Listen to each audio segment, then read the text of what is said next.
salaamaaleykum mbokk yi ñu ngi nuyu ñëpp di sant déplacement bi maa ngi tudd Lamine Fofana dama bokkoon ci candidat ci élection municipale yi passé c'était même le plus jeune candidat dans le Sénégal maintenant nag lu fi am mooy ni que Sénégal kenn mënul comprendre parce que lu tax ma ne kenn mënul comprendre mooy ni que tey jàmmi gox yi muy coalition bu nga xamante ni pendant les municipales amoon na woon représentativité partout dans le Sénégal jékki-jékki taxaw ñu ne mënuñu am lu nga xamante ni loolu lañ leen laajte comme signature pour parrainage yi or lu ñu présenté ci signature 44 000 et quelques ci 44 000 yooyu noonu 2000 lañ ci génnee 2000 bu nga xamante ni ñi ne doublon la ñun nangul leen ko parce que xam nga la mooy 2000 yooyu bu ñu ko génnee ci suñu 44 et quelques mënul tax ñu bañ a participer sur les élections législatives ñu noppi génne ci 17 000 yi nga xamante ne amul motif saa loolu daa xaw a doy waar boo nit ki. munoo participer munoo dem fenn da nga ko nar a teg ay motifs yu leer nañ ba tey ñu ngi toog di xaar suñu motif mënuñu fexe ba jot ko jàmm nag la ñuy woote mais nag gis nañ ni dëkk bu ñu nekk ni bëgguñu kuy woote jàmm ñu ngi alerté wu Sénégal yi parce que tey dañoo gis ñi nga xamante ni dañoo crédible des personnalités yi nga xam ne am nañu histoire ba tey la jeunesse sénégalaise mun leen topp. te suñu espoir boobu noonu kenn mënuñ koo yàkkal loolu lañ mën te wax message boobu lañ mën a jàllale jàmmi gox yi pour aucun cas ñun instant yi nii ñu ngi xalaat sax ni ñuy demee sur le terrain waaye xalaatuñu bañ a dem élection législative te selon li ñuy recalé yëpp lu ñu nekk di def benn recalé nekkul di ko def mooy ni bu ñu recalé ba tey depuis Casamance. gaa ñu ngi def conférence de presse Kaolack Guédiawaye te tey ñu ngi Ndakaaru fii nii loolu ça montre que ni lu ñu def dossiers yi ñu présenté dañ ko gëm te gëm boobu noonu moo tax ñun ñu ngi préparé suñuy campagne et je pense que tey boo gisee ba tey waxuñu ay paroles yi nga xamante ni dina dépassé wu ba tey ñu teg lépp ci yoon dañoo wóolu ni ñi nga xamante ni tey. ñoom ñoo yor suñu kayit yi pour examiner leen dinañ tranché te lu ñu tranché Sénégalais yëpp dañu xam ne ni ñii lu ñu wax dëgg la parce que amuñu benn motif man je dis que ni bu fekkente ni ñii dañoo jàpp pour motif boobu ba léegi mënuñu fexe ba joxuñu motif bu tax ñu jàppuñu xam naa ne ñu ngi toog di xalaat lu ñuy teg mais ñun gëm nañu peuple sénégalais gëm nañ peuple bi gëm nañu suñu institution yi. te ñu ngi toog di leen xaar incha allah. jox a'uuzu billaahi mina sheytaani rajiim bismillaahi rahmaani rahiim di nuyu aussi presse bi di jox aussi sama soutien à Gana di ko wax que ne que gaynde gëmal li nga gëm rek gis nga àdduna dañ ma jox parole pour femme yi mais damay wax d'abord pour que ne sénégalais tolloon nañu foo xamante ne nit da nga war a gëm sa bopp. donc gëm sa bopp weesuwul. ñun ñu ñëw taxaw toog fii ne jàmmi gox bi boo xoolee ñi ko ëmb kenn mësuñu dégg say politique donc loolu waroon na yee population bi sax ñu xool ne ñii tet yi nii tetu pees yi nii pourquoi ñu yëkkati seen alal pourquoi ñu yëkkati seen temps pourquoi ñu ñëw ne dañuy former benn parti pour dem élection législative yi parce que hasard amul si dara lépp loo gis tempsam dafa jot heure am dafa jot. donc tollu nañ Sénégal foo xamante ne fii nekk duñu foo xamante ne dañuy je dirais même pas que ne dañuy conditionné si li ñu war a def non non 21e siècle lañ nekk ku nekk xam nga say droit ku nekk xam nga say devoir fii ñun ñëpp a jàng gënuñu ñu di jàng ñi nekk si kaw gënuñu di jàng bu fekkee dañuy toog mënuñu ku mënul puusal keneen dem toog boo xoolee situation Sénégal docteur Babacar ñaa ngi nii polytraumatisé la Sénégal boo koy xool c'est polytraumatisé maanaam xoolal day métti dem nañ ba léegi insécurité totale insécurité bi da ngay dégg ñoo xamante ne ñu ne la carrément nan lañ mën a def gox bu nekk koñ bu nekk est-ce que duñ ko cotiser jël ay gardien mais koo xamante ne 3 repas yi mënuloo ko matal mais nooy wutee gardien ñoom bu leen neexee ñu wut seen garde corps wut seen gardien ay 10 gardien de mais ñun mënuñu ko mais man su ma ko mënee toog di nga am mbokk boo xam ne mënoo ko dinañ mën chaque fois ñu toog si mbedd mi di ci ñoo xamante ne ñuy def loo xamante ne jaaduwul que ce soit si même si droit ak l'islam loolu l'islam da koy tere ñii war a jël kàddu nañ wax ñii war a wax nañ wax ñëpp ngeen toog nag di seetaan ñun jàmm la ñuy dox mais su fekkee seen machine yi comme soi-disant dañ def erreur dañ rectifier rek bàyyi ñu jàll jàmm la ñooy man loolu laa amoon li may wax côté jigéen ñi nag y a tellement de choses à régler si famille du question dañuy jël rek def ay mbootaay ay je sais pas ay masse ay tontine nga gis politiciens yi ñëw jox leen tuuti def leen délégation 1000 francs ñu voté leen 2000 non jigéen ñi aussi foog ñu gëm seen bopp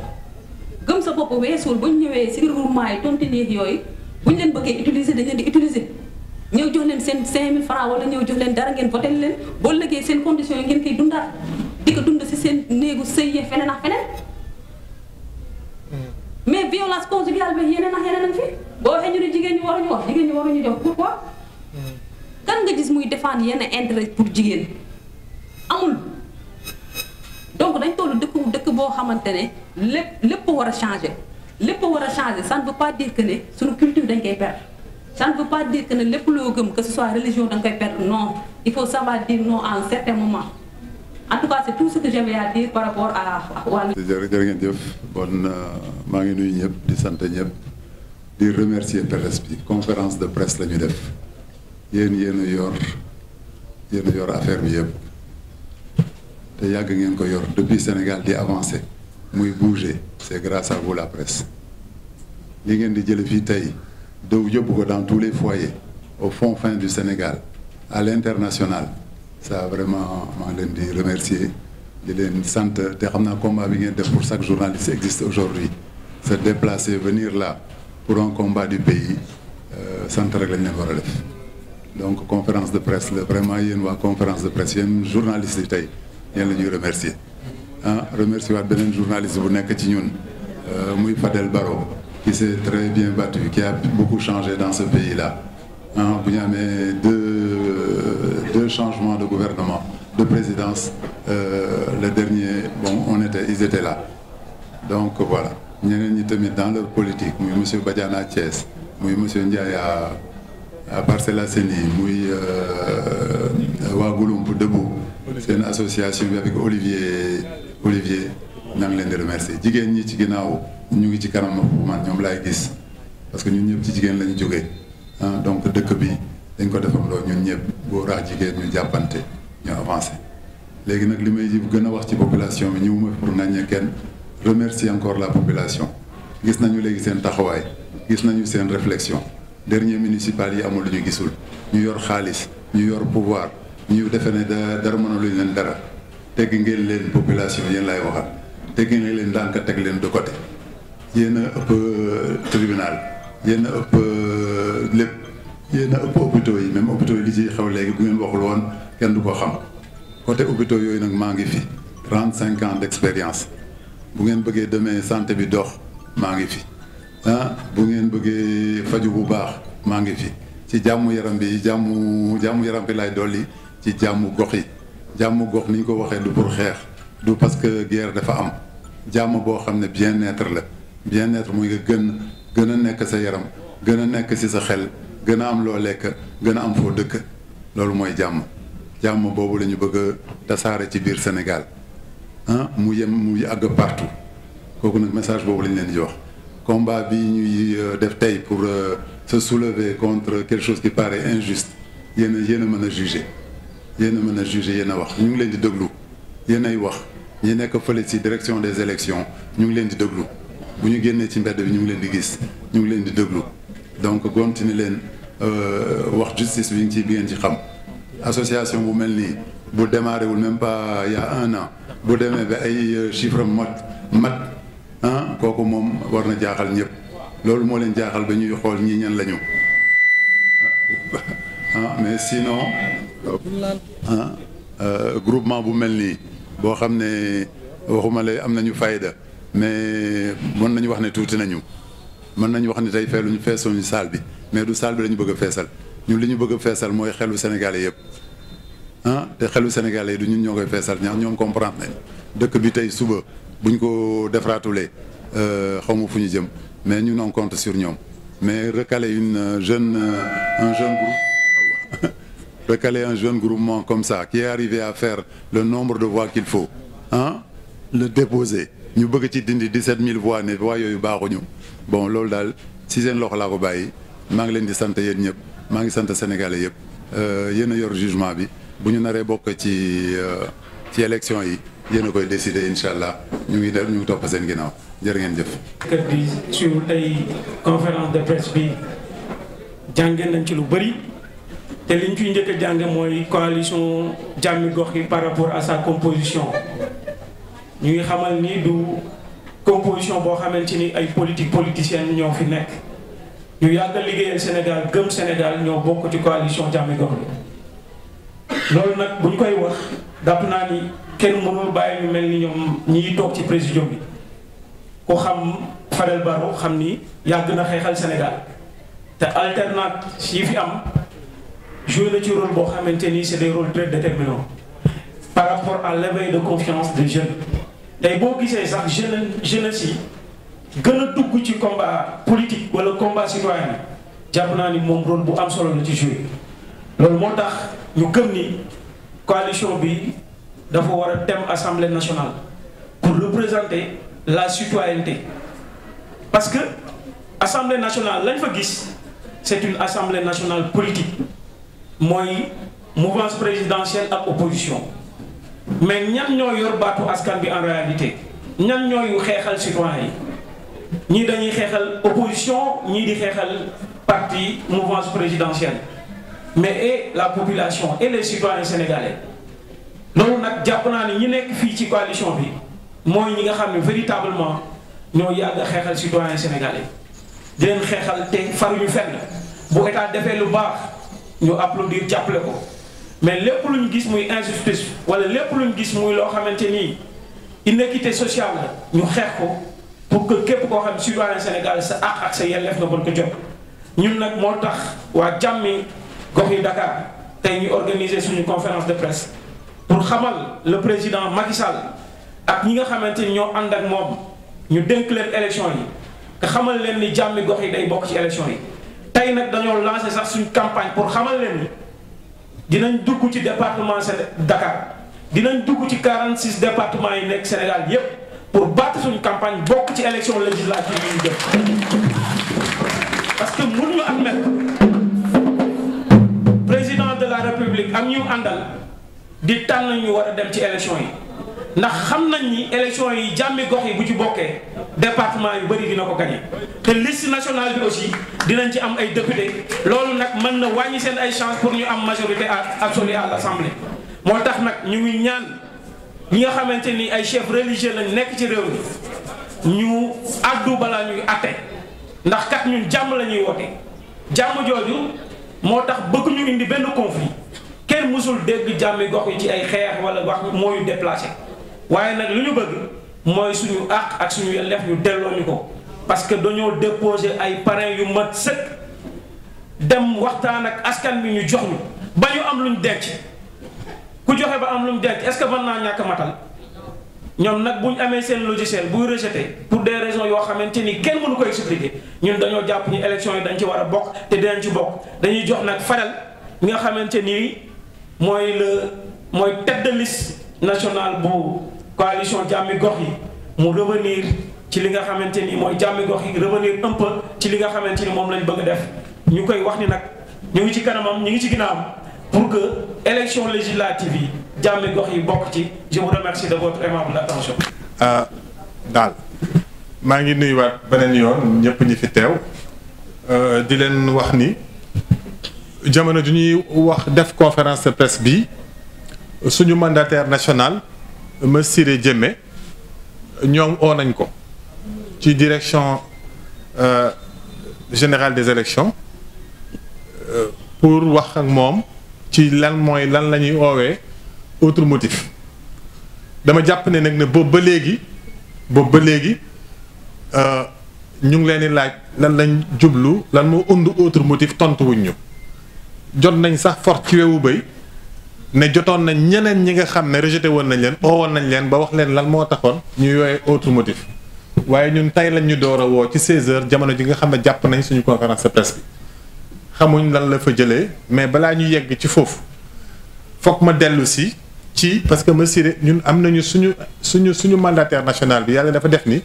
informaticien la sax far bi mu demee di déposer ji suñu dossier moom ci boppam fekkee ne benn ñaar ñetti yoon yoo xam ne seen logiciel bi dafa bëggee d'ailleurs def nañ ko ci note yónnee nañ ko presse bi ku ci jotul bu ñu ko laajee dinañ la ko yónnee logiciel bi dafa bëggee ba nga xam ni mujj gi dañ doon copier di coller pour que mu mën a dugg bëggee gi mu bëggee dafa am information yu ñu jox parce que bëggee wul rek ci ñun am na yeneen coalition comme la grande coalition gëm sa bopp bu ñu dugalee grande coalition du ko xàmmee boo defee gëm sa bopp mu xàmmee ko boo dugalee mouvement citoyen jàmmi gox yi du ko xam boo defee jàmmi gox yi mu xam ko kon logiciel bi am na lu ñu tonkaloon ci moom dénk ko ne ko kii moom xamee ko ci nii defarelee ko nii defarelee ko nii te de toute façon tey technique war nañu ne même logiciel mun nañ ko contrôler à distance surtout logiciel bi nga xam ne ba ñuy defar bëkkëb bi fekkeewuñu ko waxuñu ko dañ ñëw rek indil ñu ko ne logiciel baa ngi nii loo ci dugg gannaaw bañ ñu ko wanee keroog bu ministère bi ak direction bi ootee ñu ne ci élection yëpp ne leen xool leen buñ leen wanee ginnaaw lan lañ dolli ci logiciel bi ba mënatut a xàmmee mouvement yi war a bokk ci élection yi loolu ay laaj yu ñuy laaj la mais loolu lan la wane loolu dafa wane ne système parrainage bi bu ko kenn dàqut ci Sénégal ndax d'accord nañu citoyens yi xaajale ñan ñooy dem ci kujje gi ak tànn ñan ñooy dem ci biir élection yi bu fekkee ne parrainage dafay permettre loolu maanaam filtre modalité yi ñuy defee parrainage bi ñëpp xam nañ ne tey dafa nekk instrument de censure d'ailleurs loolu moo tax ginnaaw bu ñu génnee ci élection 2019 bi CEDEAO fàttali ne parrainage bii baaxut bu ñu buggee jàmm ci biir Sénégal bu dee Sénégal dafa war a continuer di mucc ci fitna yu jur fitna yi nga xam ne dafay jugee ci élection te ñu nemmeek ko fi yëpp ci Afrique dindi leen parrainage bi loolu CEDEAO moom moo ko wax Macky Sall mi nga xam ne nag tey mooy président Union africaine en exercice fonkut décision wu CEDEAO boobu bu nekkoon génneel parrainage surtout que parrainage bu fekkee da nga koy def ngir réguler élection maanaam fexe ba candidat yi bu mu ëpp ci élection yi candidat yi ëpp ay dëkk yu mel ni Pérou bu ñu defee parrainage ñoom ay candidats 15 candidats ci législative dañuy génnee parrainage bi ne ni ñëpp bokk parce que soxlaatuñ ñuy réguler parce que ñooñu seen esprit loi bi bu ñu koy def dañ ko def pour permettre citoyens yi ñu mën a exprimer wu clairement mais defuñ ko pour que ñu mën a fexe nan lañ nootee citoyen bi faral citoyen bële parce que ci yëf yi dañ ci gis nooteel lan lay ooyee nooteel jàmmi gox yi nit ñi dañoo foog ne ci élection yi la juddu alors que jàmmi gox yi ci élection municipale yi ñu génn dem na ci ay départements yu bëri dem na ci ay mairie yu bëri biñ ci demee sax yàlla dimbali nañu ba gagné nañ ñaari mairie yàlla dimbali nañu ba am nañ plus de 200 conseillers yoo nga xam ne ñu ngi ci biir réew mi yépp mouvement boobu dafa waajaloon boppam pour dem ci élection municipale élection législative yi ni nga koy xamee ne waajaloon nañ suñu bopp te duñu cuune mooy ne bu ñu defee seen tirage au sort ci 25 candidats yi jàmmi gox yi 18e la jël 18e mais ci dépôt jàmmi gox yi moo jël 5e kon ñu xalaat kon ñun pare woon ne bu fekkee dañ ñu rangale woon 18e ne yéenay nekk fukki nit ak juróom-ñetteel bii ñëw di jàll ñun ñu ñëw far nekk juróomeel te juróomeel googu sax mënoon na gën a nekk ñaareel ndax li xew mooy dafa am ñu déposé wotoon ñëw foofu jaay fa ñëw wax ci bëri ñu bàyyi leen ñu déposé devant nous te dañu leen mënoon delloo ci suñu ginnaaw donc ñu jël 5e loolu firnde ne benn ne jàmmi gox yi préparé na ay listam beneen affaire bi préparé bu wax ay parrain bu ñuy déposé suñu dossier de candidature ñu ngi may dégg bu dee du dëgg nañ génn wax ko xam nga lan lañ ñu wax vous nous avez fait gagner du temps parce que tellement que seen dossier bi da ngeen ko defar bu baax ñoom ñoo ñu ko wax. dañ ci fanaan ay ñetti guddi suñu équipe yi nga xam ne am nañ compétence ñu ñëw nekk ci di ci liggéey bokkuñ ci candidat yi nga xam ne dañ doon jiital kenn mu ñëw dugg fa balaa heure bi di jot nit ñi ñëw di leen jël seen dossiers yi pour ñu matale te yéen gis ngeen ne yenn coalition yu mag yi sax amoon nañ arrangement bu ñu tëwee seen biir ba ñu yokkal ba ci ëllëg sa ba ci ginnaaw ëllëg sa ñu nekk fa di complété ko génnee di rocce ko roccantal ci seen liste yi ñun loolu yëpp fekkuñu ci dañu respecté wante ak sartu réew mi ak sartu élection yi ni ñu ko waxee sartu élection yi nag code électoral la sartu élection du règlement bu ministère bi décidé code électoral moom moo nekk sartu élection yi te ci code électoral bi amul fenn fu mu waxee autre rejet lu dul doublon rek la charte code électoral bi reconnaître comme rejet te bu mu ci tegee doublon bi dafa am lu mu la ci tegal def na la may naa la ñaar ba ñett fan pour nga dem li nga am ci doublon nga indiwaat ko te yàlla dafa def ni ñun 2600 doublons yu ne moom lañ am bu ñu neexoon sax duñ ko mottali ndax yàqu dara ci suñ 34000 pare ndax matal nañ ba pare ñu jugee ci loolu tenqi ñu lu toll ci fukki junni ak juróom-ñaari parrainage yoo xam ne motif yi ñu wax amul benn bu ci leer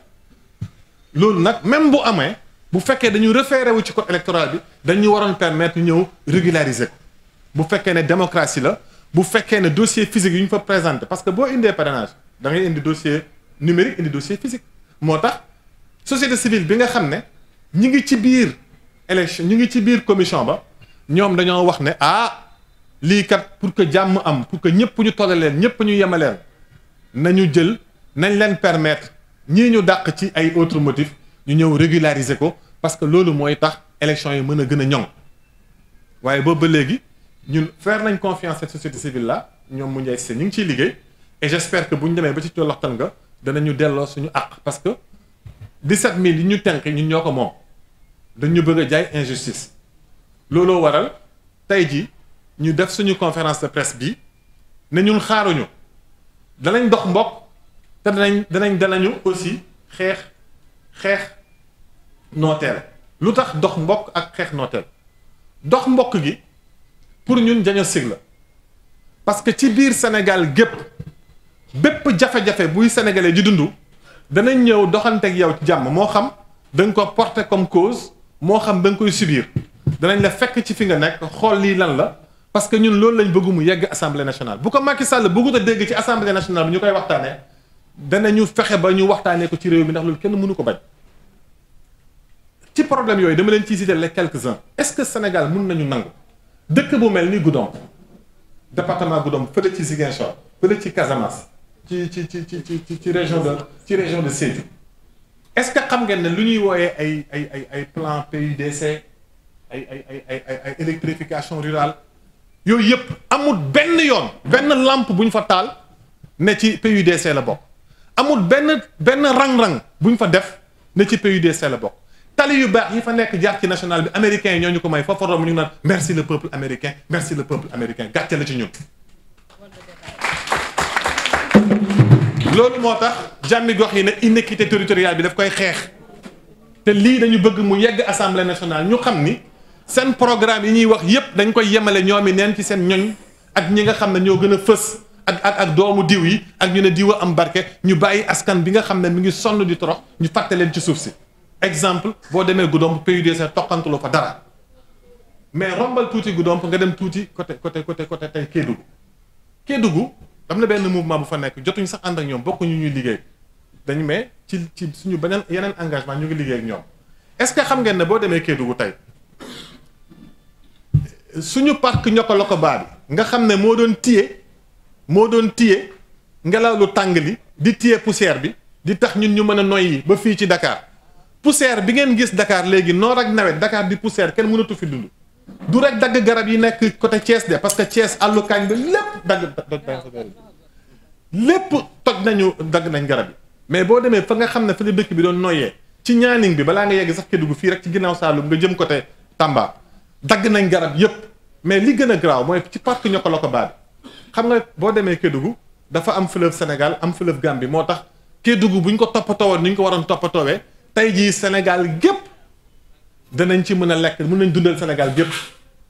waaye defuñu ko xam nga lañ def ci pour ñu financer plan Sénégal émergent dañu jël ay doxandéem jox leen ñu dem di gas or bi ci àll ba nga xam ne fa la rab yi doon jaaree pour naan ci géej gi nee nañ pour financer plan Sénégal émergent boo demee Kédougou connecté wuñ leen ci réseau électrification nationale bi ay groupe électrogène lañ fa def pour ñu mën a am courant te pourtant mooy dëkk bi gën a riche ci Sénégal seen chiffre d'affaires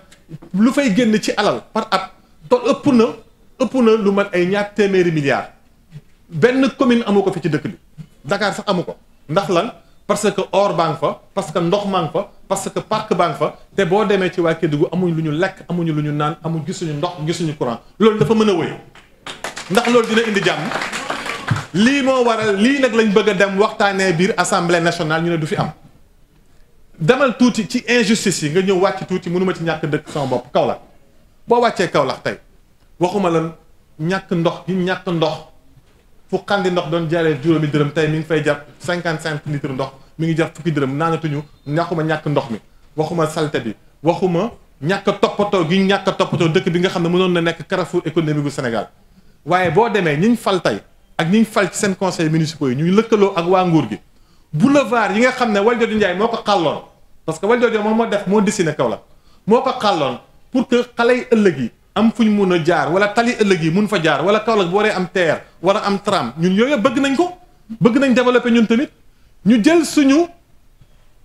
gaar bi déjji ko def ko ay centre commercial waxuñ leen dara suñu boulevard bu mag bi déparé woon ci garage Dakar bu mag bi mu waroon nekk benn boulevard olympique xale yi am fu ñu noyyee am fu ñu defee sport am fa yëpp ñenn ci ñu yor ñi nekk ci conseil municipal bi kenn principalement laat baabu ñëw tabax fa bâtiment yam tabax ko ne moo ko moom soo ko waxee mu ne la am naa këyit googu moom la ñuy dégg Kédougou ñiy dagg garab yi ne nañ am nañ këyit ñiy exploité or bi te duñ fay ne nañ am nañ këyit ñëpp ñi nga xam ne ñu ngi noot askan bi ne nañ am nañ këyit kan moo leen di jox këyit yi këyit yooyu lañ war a dem waxtaanee ci assemblée nationale ñi jox këyit laat baab ba mën a tabax ci digg foo xam ne suñ maam yeeg suñ baay yi xamoon nañ ne fii suuf la ëpp leen alal musuñ koo jënd ndax dañ ko bàyyil génération yi di ñëw yow nga ñëw ne ko doññe toog na bu ñu la waxee nga ne am nga këyit te këyit gi kenn xamul fu mu ko jaaree loolu waruñ ko waxtaanee assemblée nationale ñu ne ñu kenn du ko waxtaanee assemblée nationale bu ma ko toppee benn di nga dem ma dem tàbbi Gandiol boo demee Gandiol la fa xew kenn mënu ko xam parce que ndox mi nga xam ne sax kor nañ ko mu jugee ci lac de Guiers ba gaa yi wax ci bay boo ñëwee ay doxandéem jugee bitim réew lañ ko feggal ba baykatu Gandiol yi maanaam waa Tassinère ak waa Jël Mbaam ak ñoom ñëli mbaaw mënuñ jot ci ndox mi ndax lan parce que dañ ko coupé jox ko ñeneen ay borom alal waxuma dara amuñu courant dañ leen a bàyyi ay étranger ñu leen di jaay courant bu gën a seer li nga xam ne moom lay Senelec rek di jaayee loolu dana indi jàmm ci réew mi loolu ndax waruñ ko waxtaanee waruñ ko yóbbu assemblée nationale ñu waxtaanee ko fa ñu ne ñu kenn du ko fa waxtaanee boo toppee injustice yooyu benn googu la ñuy wooyee nooteel googu nag daañ ko xeex parce que ñëpp xam nañ ne mun nañ xeex ngir ñu saxal jàmm ci réew mi ndax Sénégal jàmm fi xaj programme bi nag boobu ñuy tuddee dox jàmm ak xeex nooteel danañ ko tàmbali comme ni ko sama nattoo nga waxee léegi gis nga képp koo xam ne am nañ yaakaar ci yow ne am nga kàddu ci réew mi danañ ñëw waxtaan ak yow ci suñ néegi yëtu li may woowee néegi yëtu mooy ñun nag danañ dem fexe ba gis ak yow ci cër ak respect ñu waxtaan ak yow li xew ci dëkk bi yëgal la ko suñu paree ci loolu dinañu aussi continuer lii nii ñu fi wax danañ créer assemblée yu ñu ko waxtaanee li ñu fi wax nii problème yi ma wax nii danañ créer assemblée yu ñu ko waxtaanee fañ koy waxtaanee bokk na ci yooyu yéen a ngi fàttaliku ndeysaan tur bi mu ngi may commencer échapper sénégalais la du ma sax tudd turam sénégalais la boo xam ne da doon dimbali doomam da doon dimbali jarbaatam pour mu dem Europe dem tukki ba mu koy dimbali mu jox ko xaalis kooku xaw ma fan la dem fay visa bi ñu ko jox baaxut mu dem aéroport ñu jàpp ko bi ñu ko jàppee yóbbu ko police ñu ne ku la jox xaalis mu ne sama nijaay ñu jël nijaay ji yóbbu bi ñu ko yóbbee ñu dóor ko mandat de dépôt mu ne leen man bu ngeen ma waxee ma fay ndax lii jar na dem kaso ñu ne ko déedéet da ngay dem kaso ñu yóbbu ko kaso une semaine la fa waroon def bi mu fa demee xamut kaso Europe la jugee woon boppam bi di métti ñu pikiir ko ci biir kaso gi bañ ko fa pikiiree ci kaso gi ci loxo bi xam nga fan la mujjee loxo ba mujj di néewi ñu yóbbu ko hôpital Fann bi ñu dagg loxo bi mu ne di wër ci réew mi fu nekk pour ut justice di laaj këyit hôpital Fann pour ñu jox ko këyit goo xam ne dina ko permettre moom mu mën a porter plainte état parce que ku xam ay droit am dafa bëggoon état reconnaître sa responsabilité ci loxoom bu ñu dagg. kër ministre bu dul kër ministre ak kër député dem na fëgg fa kenn faalewu ko xam nga fan la mujjeem dafa dem taxaw buntu palais Macky Sall bi taal fa boppam dee. ñun ñëpp ñu def ko fait divers fàtte ko ñun ñëpp ñu mujj ko def fait divers sayite ko fàtte ko nan dafa xaru te fàtte nañ li ko tax a falu lu ko tax a xaru waaw loolu waruñ ko waxtaanee ci réew mi ndax bu mu fi amati ñaata baadoolo ñooy dee ci condition yu mel noonu te kenn du ko wax jotul ñu waxtaanee ko jotul ñu xool suñu dëkk bi institution yi lan moo leen jot ba mënuñu muccal askan bi ci jafe-jafe yi ñuy dund waruñu def ay réformes yooyu waruñ ko waxtaanee assemblée nationale ñi ko am xam ko te di ci liggéey borom xam-xam yaa ngi nii toog bëgg a liggéey ñu ne ñu yéen ñi ci bokkut yéen daal tant que mu ñu leen def politicien di saagante ak di dàggasante ak di xëccoo nguur yéen du ngeen boole ci réew mi duñ ko nangu ndax loolu mën na wëy ndax loolu dina indi jàmm moo tax pour que ñu rendre hommage pour que ñu rétablir la justice à ces Sénégalais-là qui meurent dans l'anonymat xale yi nga xam ne ñu ngi dee ci géej gi ak ci jéeri ji te kenn du ko wax ñaata xale ñooy dee ci géej gi ak ci jéeri ji ndax bëgg a génn réew mi daw ko dem utali bitim réew ma ne loolu waruñ ko toog waxtaanee ko assemblée nationale ndax mus ngeen a dégg suñu président yi boo demee Europe européens yi ñu ngi ciy waxtaan fañ jëm boo demee Europe débat bi immigration la bay nañ ko ba seen élection yi ça tourne autour de l'immigration ndax danañ xajal africains yi ñu dugg si wala dañu war a dàq ci biti waaye ñun